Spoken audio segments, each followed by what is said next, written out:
जंतर मंतर से लेकर संसद तक, छात्रों के विरोध प्रदर्शन से लेकर विपक्ष के तीखे हमले तक, पिछले कई दिनों से देश की राजनीति में एक ही मांग लगातार गूंज रही है, शिक्षा मंत्री धर्मेंद्र प्रधान इस्तीफा दो।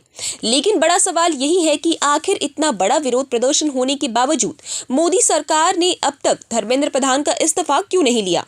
क्या सरकार के सामने कोई बड़ी राजनीतिक मजबूरी है या फिर इसके पीछे प्रधानमंत्री नरेंद्र मोदी की राजनीति का वो तरीका है जिसे समझाना इतना आसान नहीं है? और सबसे बड़ा सवाल, क्या धर्मेंद्र प्रधान आने वाले समय में इस्तीफा देंगे? सबसे पहले आपको बता दें कि धर्मेंद्र प्रधान भारतीय जनता पार्टी के बेहद प्रभावशाली नेताओं में से एक हैं। उड़ीसा के तालचर से आने वाले धर्मेंद्र प्रधान वर्तमान में देश के केंद्रीय शिक्षा मंत्री हैं और लोकसभा में संबलपुर सीट का प्रतिनिधित्व करते हैं। नीट यूजी 2026 पेपर लीक विवाद के बाद उनके इस्तीफे की मांग लगातार तेज होती गई।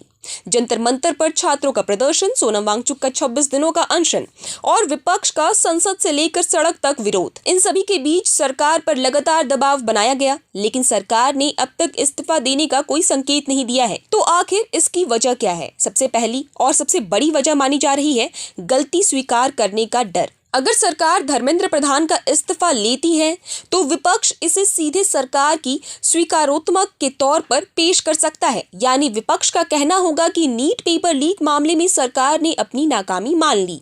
इसी वजह से इस्तीफे के बजाय सरकार का जोर परीक्षा प्रणाली में सुधार, दोषियों पर सख्त कार्रवाई और मामले को तेजी से आगे बढ़ाने पर है।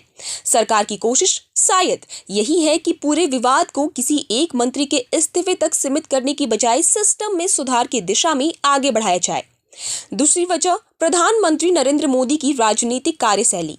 मोदी सरकार की राजनीति में एक बात साफ तौर पर दिखाई देती है, सरकार सार्वजनिक दबाव में आकर फैसले लेने की छवि नहीं बनाना चाहती। अगर किसी बड़े विरोध प्रदर्शन के बाद किसी मंत्री का इस्तीफा लिया जाता है तो विपक्ष इसे सरकार के दबाव में झुकने के तौर पर पेश कर सकता है और यही वो संदेश है जिसे सरकार शायद बिल्कुल नहीं देना चाहती।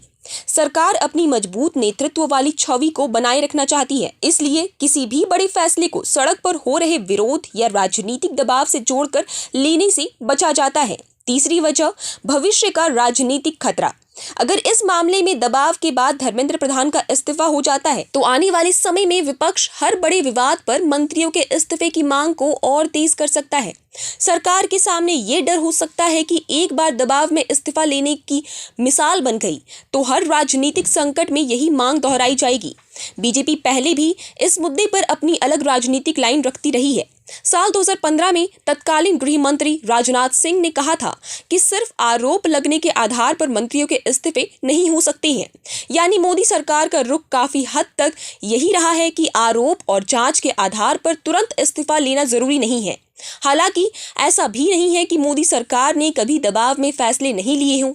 2018 में एमजे अकबर का इस्तीफा, 2021 में तीनों कृषि कानूनों की वापसी इसके उदाहरण है। लेकिन नीट विवाद के मामले में सरकार का रुख फिलहाल अलग दिखाई दे रहा है। एक और महत्वपूर्ण बात यह है कि इस समय केंद्र सरकार पूर्ण बहुमत में नहीं बल्कि एनडीए के सहयोगियों के साथ सत्ता में है। ऐसे में सरकार को हर राजनीतिक कदम बेहद सोच समझकर उठाना पड़ रहा है। अब सबसे बड़ा सवाल, क्या धर्मेंद्र प्रधान का इस्तीफा कभी होगा? राजनीतिक विश्लेषकों की माने तो अगर आने वाले समय में सरकार को लगता है कि धर्मेंद्र प्रधान के पद पर बने रहने से राजनीतिक या चुनावी नुकसान बढ़ रहा है तो भविष्य में बदलाव से इनकार नहीं किया जा सकता। लेकिन ऐसा फैसला तुरंत किसी विरोध या दबाव के बाद होने की संभावना कम मानी जा रही है। अगर कभी बदलाव हुआ भी तो वो किसी सामान्य कैबिनेट फेरबदल के दौरान किया जा सकता है, ताकि इसे सीधे किसी आंदोलन या राजनीतिक दबाव की जीत के तौर पर पेश ना किया जाए। तो फिलहाल तस्वीर यही है, छात्र सड़कों पर हैं, विपक्ष सरकार पर हमलावर है, धर्मेंद्र प्रधान के इस्तीफे की मांग लगातार उठ रही है, लेकिन मोदी सरकार अभी तक अपने शिक्षा मंत्री के साथ खड़ी दिखाई दे रही है। अब सवाल आपसे, क्या आपको लगता है कि नीट यूजी 2026 पेपर लीक विवाद के बाद धर्मेंद्र प्रधान को इस्तीफा देना चाहिए या फिर सरकार का ये फैसला सही है कि जांच और कार्रवाई पूरी होने तक इस्तीफा नहीं लिया जाना चाहिए? अपनी राय हमें कमेंट बॉक्स में जरूर दें और ऐसी अपडेट्स के जुड़े रहे हमारे साथ। आप देख रहे हैं प्रभात खबर। प्रभातखबर.com, विश्वास वही, रफ्तार नहीं।